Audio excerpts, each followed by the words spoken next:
British built Arcam Alpha 2 tuner, budget model, circa late 80s, probably early 90s.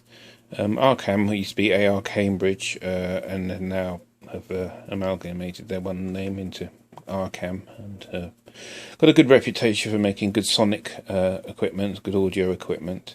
This is one of their first attempts at a tuner, as far as I'm aware, apart from, I think it was the T60. They did an A60, I think it was, and a T60, which was a slim, black, very sort of homemade looking piece of equipment back in the 80s. The tuner wasn't particularly good. I think the amplifiers sold quite well. Anyway, this is a sort of a fairly cheap, budget built sort of tuner, and I bought it really because it was cheap, and also because they have supposedly got quite a good sonic reputation.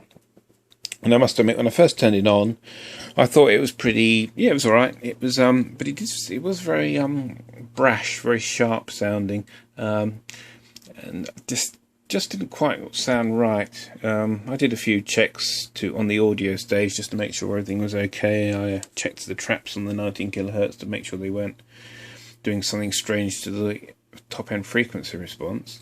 And I was having a look over the board after I'd aligned it, because it was the scales that often line when I bought it, and I noticed here, I don't know if you can see, centre of the screen just to the right of this orange choke above the AM radio, it says 75 microsecond only, 2.2 nanofarad. Well, 75 microsecond is the de-emphasis used in the I think most of Western Europe use the de-emphasis of 75 microseconds, and certainly Great Britain do. And that would explain why this tuner sounds so sort of sharp and shrill and slightly sort of grainy on the top end.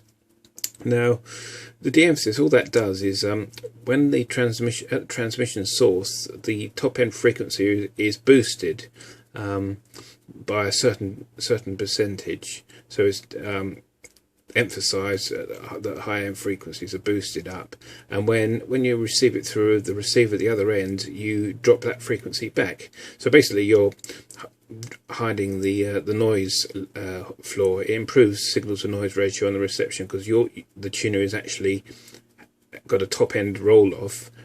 Therefore the background noise from static and things like that is not so noticeable. I think the states use 50 microsecond, which is a lesser state of roll-off. Now, in this state now, without these capacitors in, I'd imagine that this is set to a 50 microsecond roll-off. Some of my other tuners have actually got a switch, and you can click between two and hear quite a noticeable difference in the sound quality.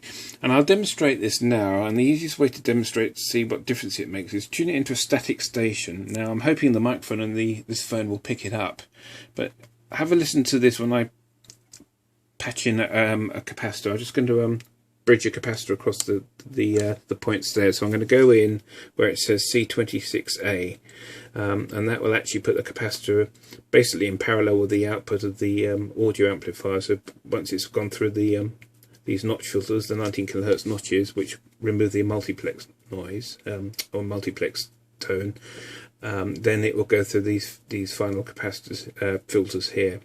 So I'll do this. I'll put it into an untuned station and have a see if you can hear a difference to the noise. Turn the volume up. I'm looking for top end high frequency response drop off.